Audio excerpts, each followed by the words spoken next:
Welcome, everyone. See who joined me See today? who it is. Nadiya Shah, the legendary astrologer and leader of the Synchronicity University. You founded the university a few years ago, and you are sharing through this platform tremendous knowledge. And what I really appreciate about your work is not just quality, but also providing a platform for new voices in the field. So just a little bit about yourself. What got you inspired? And I know you're an entrepreneur, so it's wonderful to have such a force in our field. Thank you, Maurice. Well, Maurice, that means so much coming from you because I respect you so much. You were one of the very first people I interviewed as part of Synchronicity Web TV, which is my own interview show that I do on my own YouTube channel. And I've interviewed I don't know how many, I think about 400 astrologers so far. But you were one of the very first, and I interviewed you some 15, 16 years ago. For you, I remember people coming to the soda conference because that's where I met you. And they were there because of Maurice Fernandez. And I sat in on your talk and I remember thinking how brilliant you are. And very recently, actually, I'll tell you, I taught a class, a 5-week course at my school on past lives in the astrology chart. And when we looked at the 12th house, I literally started the class by saying, some of these ideas come from that talk that I went to at SOTA that Maurice Fernandez led. And so you might be able to find out more information from him because I'm all about citations, right?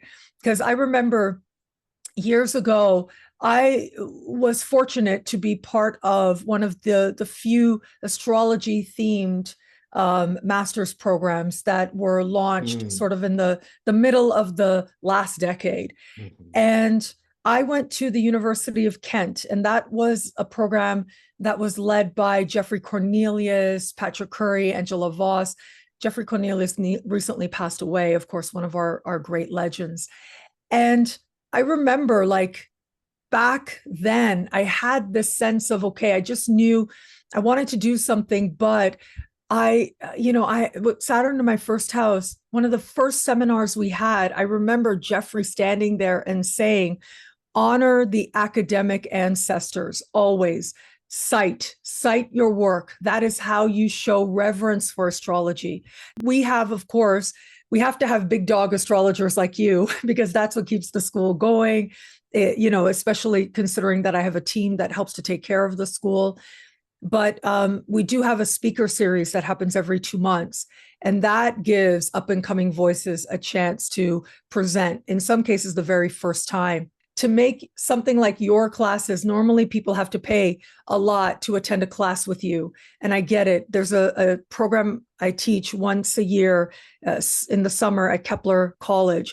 And mentorship is a big part of that experience. So class sizes are really small. That's a business class that I teach there once a Mm. year. But our school works more on accessibility. And so we let people choose their tuition rate. And so it's a huge deal when we get teachers who trust us, people like yourself who come and they say, okay, yes, I'm going to trust you. You take care of it. And we get people able to sit in a talk with you that may not otherwise be able to do that because maybe the price point is out of reach or whatever. And so I love that the school does that as well. But yes, right, any day now, we are going to be 10 years old. And so this brings us to another Jupiter-Uranus event, which is the Omega Conference coming up in October, October 3rd to 5th. And it is a conference and it's a retreat at the same time. And so we're here unpacking a little bit more about what is going on in the world today and using some of your resources, some of the things that you're going to be presenting not only to, let people know that it's a great event and that, it's a retreat style. You come in, you're in nature, you're nurtured, food is taken care of, and it's a cocoon in the forest. But along with that, we bring this ancestral and modern knowledge for an experience that is not just academic, but it is also communal and spiritual.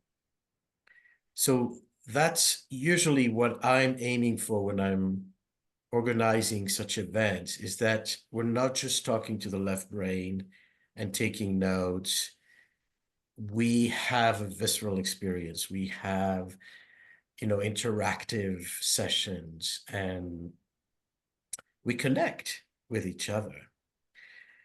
So more on that, but one of the themes that you are going to speak about is the, much anticipated and already in process, the Grand Sextile with, Neptune, Saturn, who are both in Aries by now. And they are going, forming a sextile between Uranus in Gemini, Pluto in Aquarius. And so Neptune is the midpoint of that Grand Sextile. And we, discussed how this shift also from earth, water to fire, air is very dramatic on cardinal signs, etc. So, it's birthing pains, birthing process.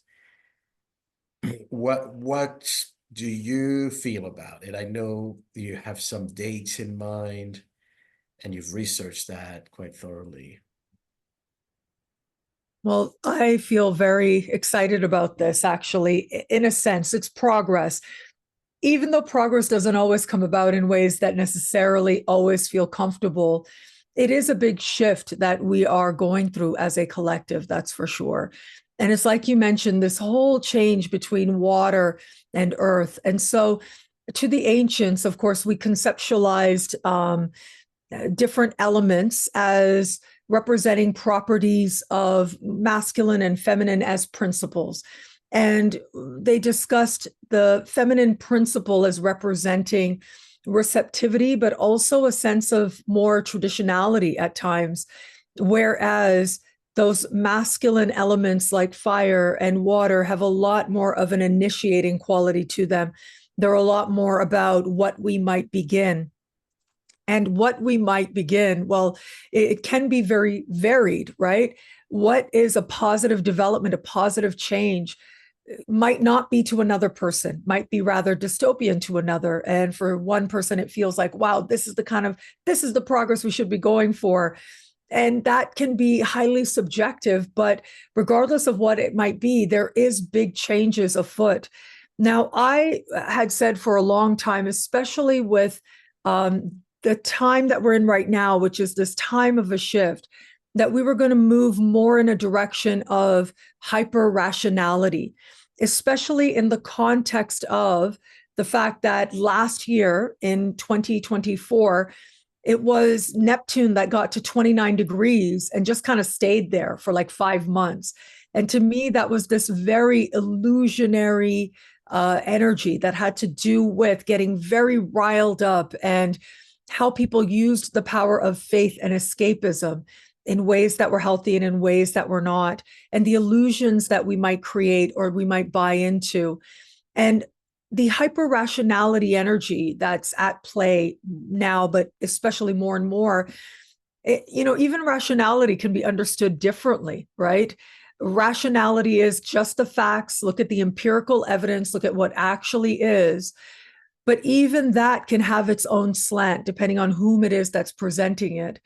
And so we're seeing some interesting changes. I know that some people have felt and thought that this great sextile would usher in this, progressive utopia around the world.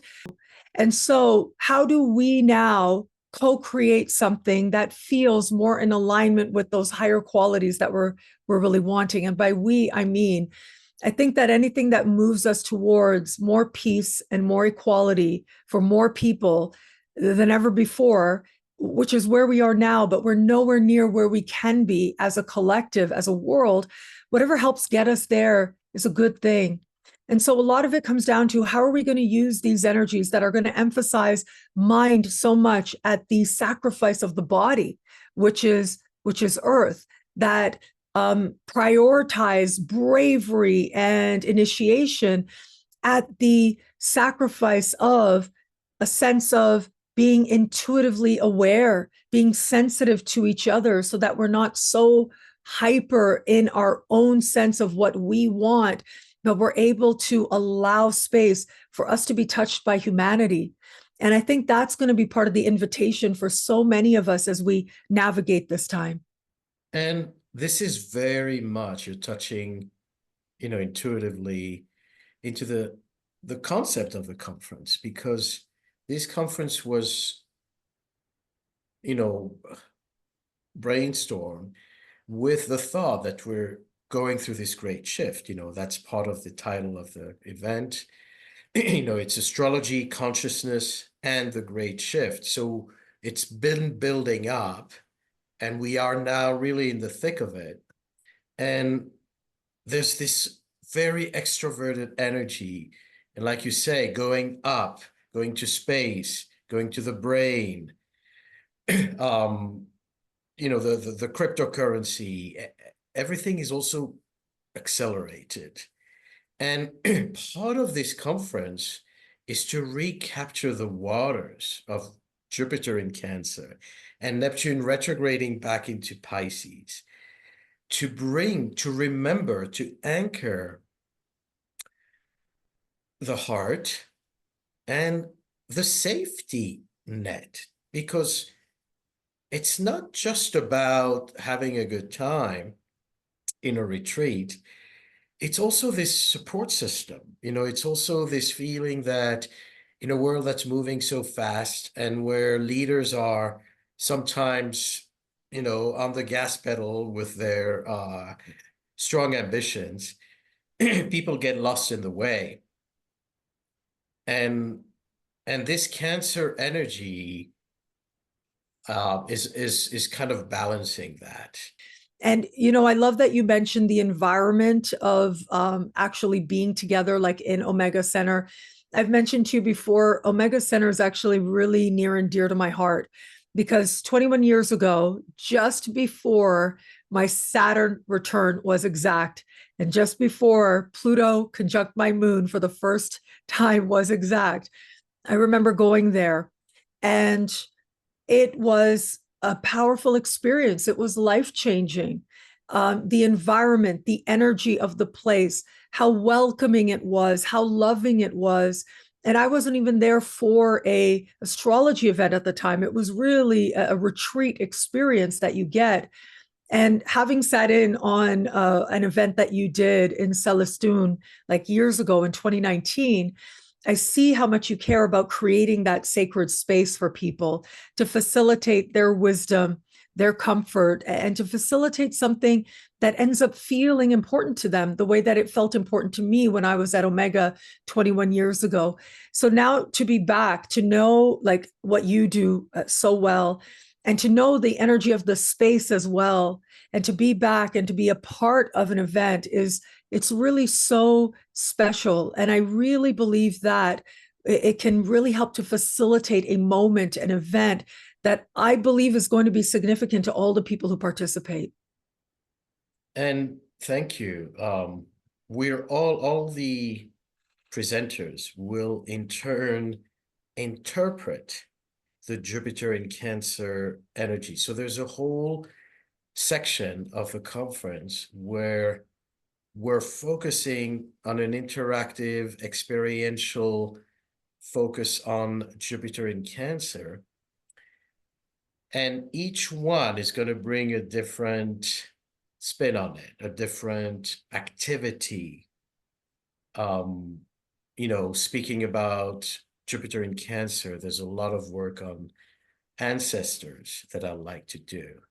And I know Lynn Bell, brings the wisdom Jupiter of the Black Madonna with Cancer as well.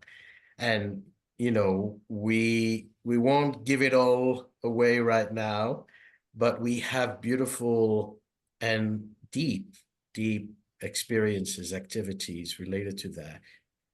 And speaking of Cancer and Moon, one of the other themes you're touching on is the Black Moon Lilith,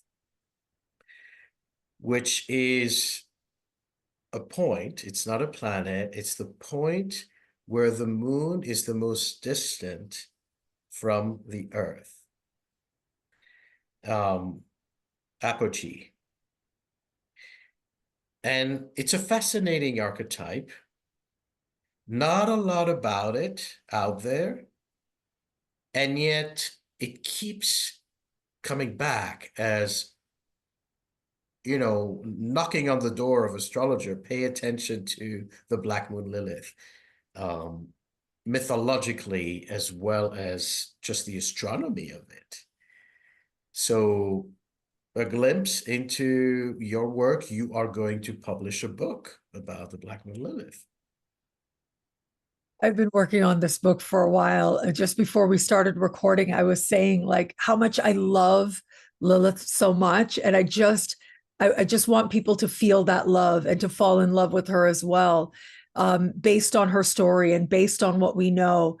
And to me, what's really fascinating is I always like to connect the astrological symbols with their origin stories, if you will, right? With their mythologies, so that we understand what the true nature of that symbol is based on the part of the collective consciousness it has already been connected to, it has already been speaking to. And Lilith in particular, I mean, her story goes back about 4,000 years. We have mentions of her in the Old Testament. And we see how she was this cultural figure and how she evolves as she moves forward. But really, she starts off as this being who's very aware of the breath of God in her. So just very quickly, I can give you just a bit of the origin story very quickly. Basically, God decided to create human beings. This comes from the Old Testament.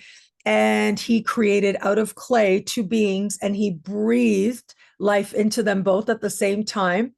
And so were born Adam and Lilith. And then God said, okay, I'm going to go leave the room. You guys do what you got to do, populate the earth.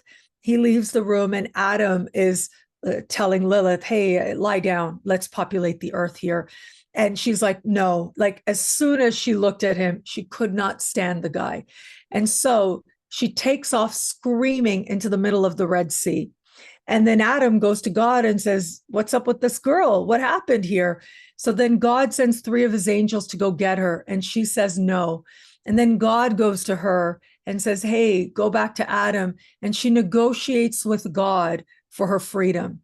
And so she starts out as this being who not even God could tell her what was right for her. She had such an awareness of the breath of God that she was, the connection that she had to the divine within her, that she was going to trust that above and beyond anything else.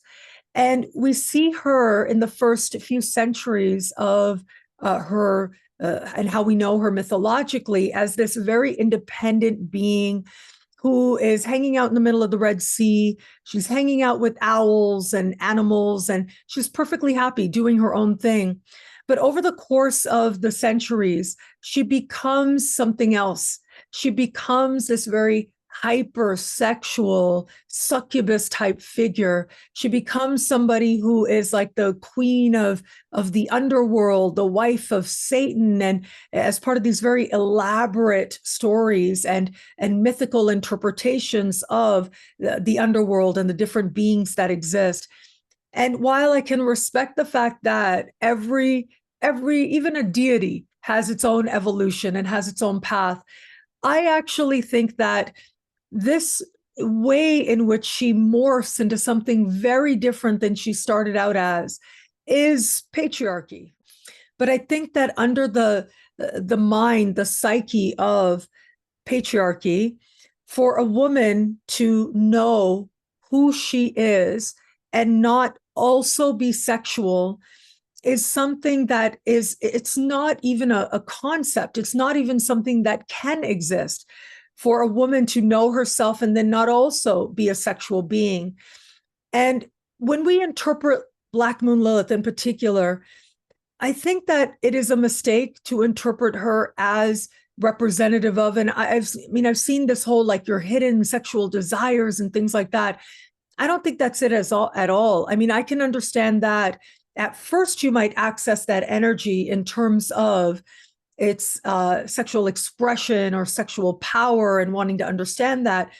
But my experience has taught me in the many charts that I've read and the clients that I've talked to, what tends to happen is wherever your Black Moon Lilith is, that is a place where either you want to or you have to really really assert or affirm rather that you did it on your own. You made progress by yourself. You made it happen based on your own effort and not on anything else. And so, for example, somebody who has Black Moon Lilith in the 10th house, they really want to feel like they made it happen. It didn't happen because of who they dated or who they slept with. That's the thing that repulses them most. No, they'll be very ambitious, but their ambition will be rooted in, I'm going to be myself. I'm going to go my own way. These are the types of relationships they might have in the workspace. If they find that Black Moon Lilith is in their 6th house, they can really be like that with their money.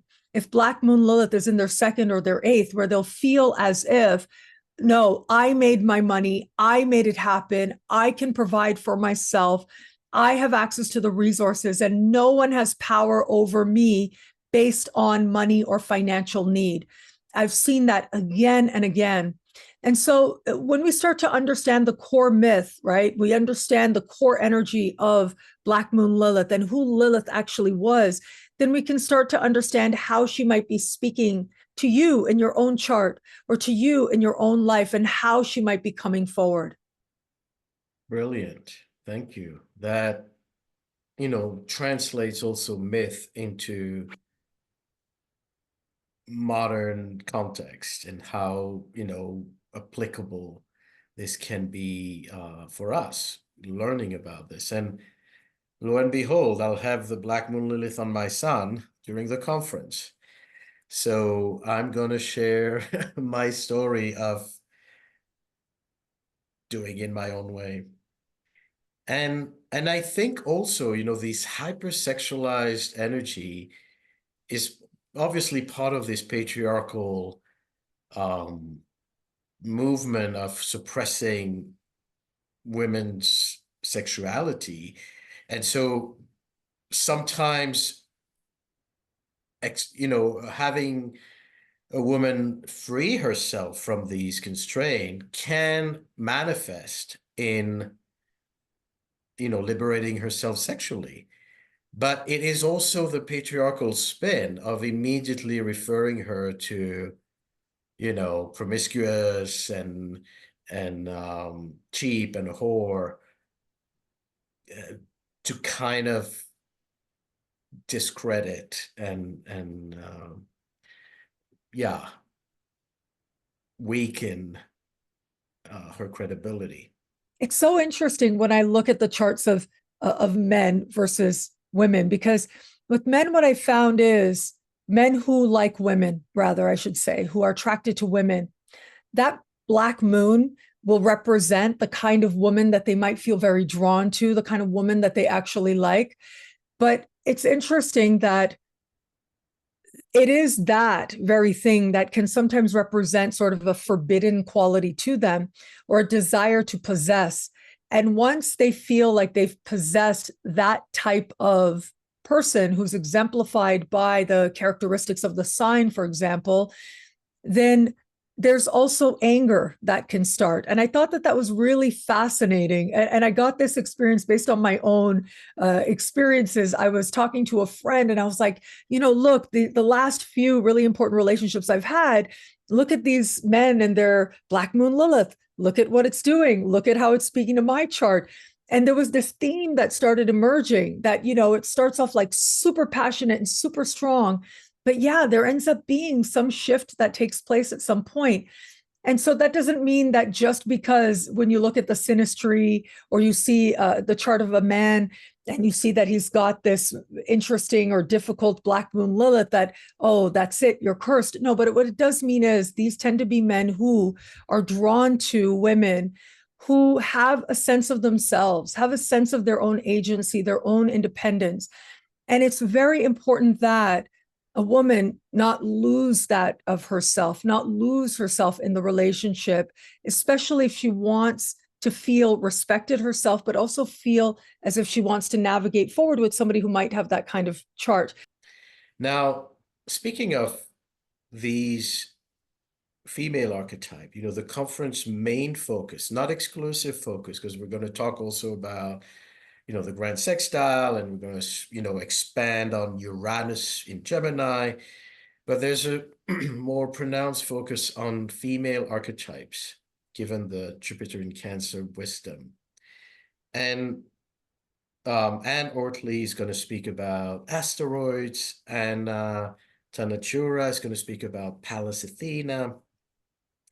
And it's so fascinating, it brings me back to this kind of Lilith theme, that the way they, the astronomers named the planets was by great majority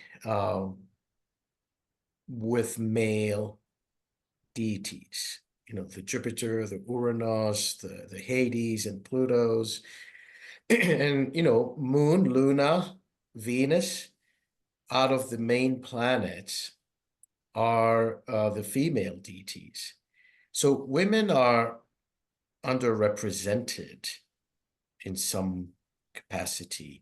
And then in the 1800s, they name the new, the bigger asteroids after women. Now they're returning to name the new planets after women again. Haumea, Sedna, Eris. And so we see how the zeitgeist of culture captures our own evolution and triggers our own evolution. So in the 1800s, when, they used their telescopes, they could see, things that they couldn't see before. They named, Ceres, Vesta, Pallas Athena, and Juno. And now, another living example, as we speak during the early month of June, we know what's happening in the Middle East between Israel and the Palestinians, and really, really difficult political situation and humanitarian crisis. And there's this freedom flotilla led by Greta Thunberg, who is both symbolically and practically trying to bring medicine and goods to the Palestinians. And so we did her chart on the page that I run. It's an astrology group called Evolutionary Skies. And we did her chart, and we see that she has 3 asteroid returning this week. So as she is one of the main forces, this young woman activist, very bold and defying authority and calling out, abuse of power and whatnot for years now, as she is leading this ship to Gaza, she has an exact Pallas return, an exact Ceres return, and a little past the Juno return, but in the same sign. And so that is quite fascinating to see the female force archetypically, is also showing up in the chart of women who make a statement. Now, it's fascinating you mentioned this, because I will say, when I'm in consultation, I'm doing a reading, and if I see that this person has a strongly placed particular asteroid, or that asteroid is having a very significant transit to it, I will start telling them the myth. I will say, look, Athena, let me tell you the myth of Athena. And I will say to them and explain it to them, and they always understand it. They always relate to it, that in some way it's Athena that's trying to come forward in them, that it's Athena that wants to be honored within them as a sacred expression that they embody, that you are in this lifetime. Yeah. And it's fascinating how astrology works, and the synchronicity of these astronomers, who are not necessarily friendly to astrology, but end up through this naming process and referencing, channeling something that serves our own reality. And, I think as good astrologers, looking at the mythology is a starting point. And sometimes people live the myth in their 21st century lives, so literally. And at the same time, it's always important to understand modern context and how we can sometimes depart also from the original myths. But I'm so intrigued, I will say, by this naming process. Do you know, just an anecdote here, that I recently went back to the Lowell Observatory in Flagstaff. That's where they discovered Pluto. And there was the anniversary of Pluto. And so a bunch of us astrologers went to the celebration, and the young lady who suggested the name, they asked, we found this new planet, what should we name it? And the public sent their suggestions. And this young girl, 12, 13 years old, sends the note that it should be named Pluto because it's in this dark corner of the universe. And she gives her reasoning, and they eventually accept it. And guess what?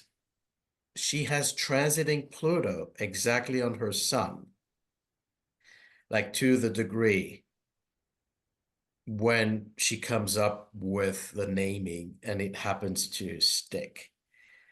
And it's in Cancer. It was in 1930. And so, Pluto is named by a young girl, the symbolism of that. So, It so was much to talk. Persephone. Yeah. Yeah, she was Persephone. It was named after. And I love that. It's incredible how these things come together, especially we as astrologers. We see it. Like, we see these external events happening. Then you look at the chart, and even the charts of the people involved, and it makes perfect sense that it would be happening. Yeah. Good for her. Beautiful. And so thank you, Nadiya. And we look forward to, as we mentioned, a transformative experience.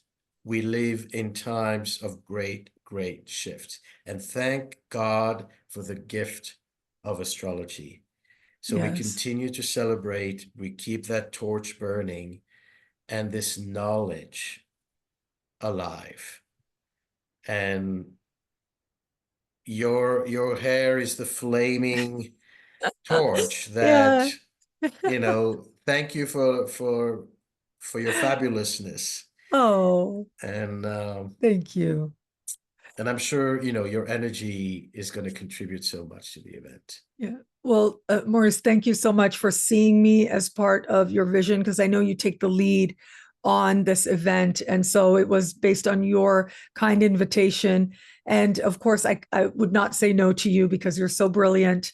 But again, you know, Omega is such a special place. It's such a place that in my own personal history, it was a life-changing experience to be there for one weekend. And so my hope is, and I believe, that in what we're going to be presenting, in the energy that we create together, the sacred space we create together, that by the time we leave the weekend, I think a lot of us are going to feel different as a result. And I know I'm anticipating it, and I'm open on a heart level to seeing, you know, where the weekend takes us in the highest vision possible. Amen to that. And many blessings to you until then and beyond. Thank you.